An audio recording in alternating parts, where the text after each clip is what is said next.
2022 সালে ভারতবর্ষে 14 লক্ষেরও বেশি মানুষ ক্যান্সার দ্বারা আক্রান্ত হয়েছেন এবং প্রায় 9 লক্ষেরও বেশি মানুষের ক্যান্সারের জন্য মৃত্যু হয়েছে।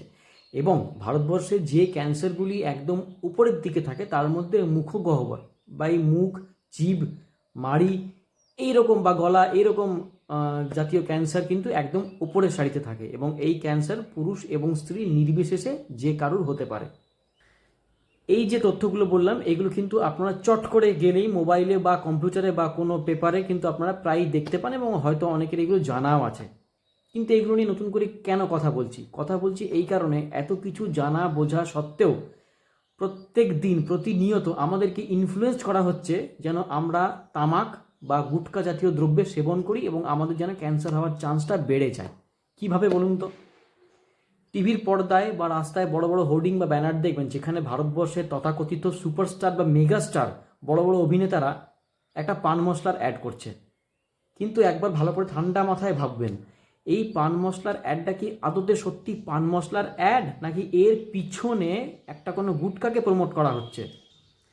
একদম ঠান্ডা মাথায় যদি ভাবেন তাহলে দেখবেন যে দ্রব্যটা মানে যে প্রোডাক্টটার অ্যাড এনারা করছেন ওই প্রোডাক্টটা বাজারে যখন বিক্রি হয় তার গায়ে লেখা থাকে পান মশলা, কিন্তু যখন কোনো একটা মানুষ এই পদার্থটাকে খায় তখন সেই কিন্তু এর সঙ্গে জর্দা বা অন্য কিছু মিলিয়ে খাচ্ছে। তার মানে কি, মানুষটা কিন্তু ওই দ্রব্যটাকে গুটখা হিসেবে খাচ্ছে, পান মশলা হিসেবে কিন্তু খাচ্ছে না। তাহলে ব্যাপারটা কি দাঁড়াচ্ছে, যে বড় বড় সুপারস্টার বা মেগাস্টাররা ওই পান মশলার অ্যাড করলো তারা কিন্তু কোটি কোটি বা লক্ষ লক্ষ টাকা ইনকাম করে বাড়ি চলে গেল, এই রকম পদার্থটা কিন্তু ছুঁয়েও দেখলো না। অথচ সাধারণ মানুষ এনাদের এই বিজ্ঞাপনের দ্বারা প্রলোভিত হয়ে কিংবা এই চটকদারি দু তিনটে ডায়লগের কবলে পড়ে হতে পারে এই প্রোডাক্টটাকে কনজিউম করলেন গুটখা হিসাবে এবং ওনারা হতে পারে ক্যান্সারে আক্রান্ত হলেন।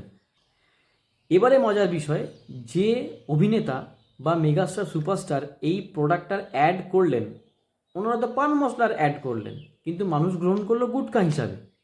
এবং যদি যে মানুষটা গুটখা হিসেবে গ্রহণ করলো তার যদি কোনো রোগ হয় তখন ওই সুপারস্টার বা মেগাস্টারটা আসবে তাকে 100% সুস্থ করে দিতে?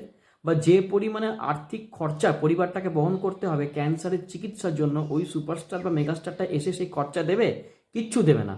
ওই ব্যক্তিটি কিন্তু অ্যাড করে প্রচুর উপার্জন করে চলে গেছে বাড়িতে।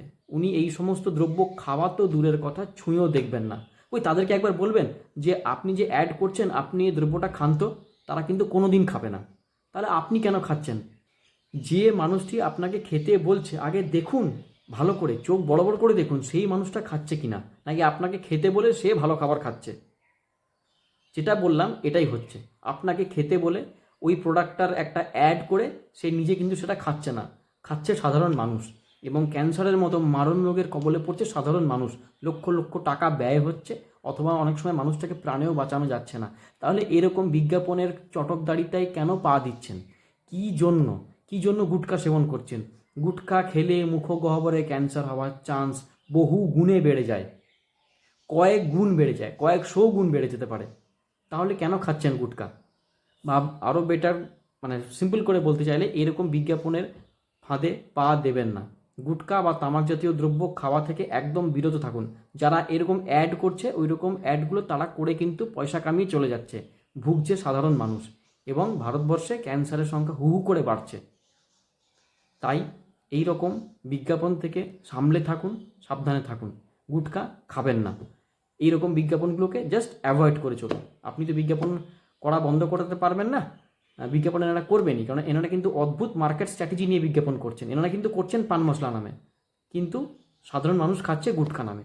তাই এরকম অ্যাডের ফাঁদে পা দেবেন না। সুস্থ থাকুন, ভালো থাকুন।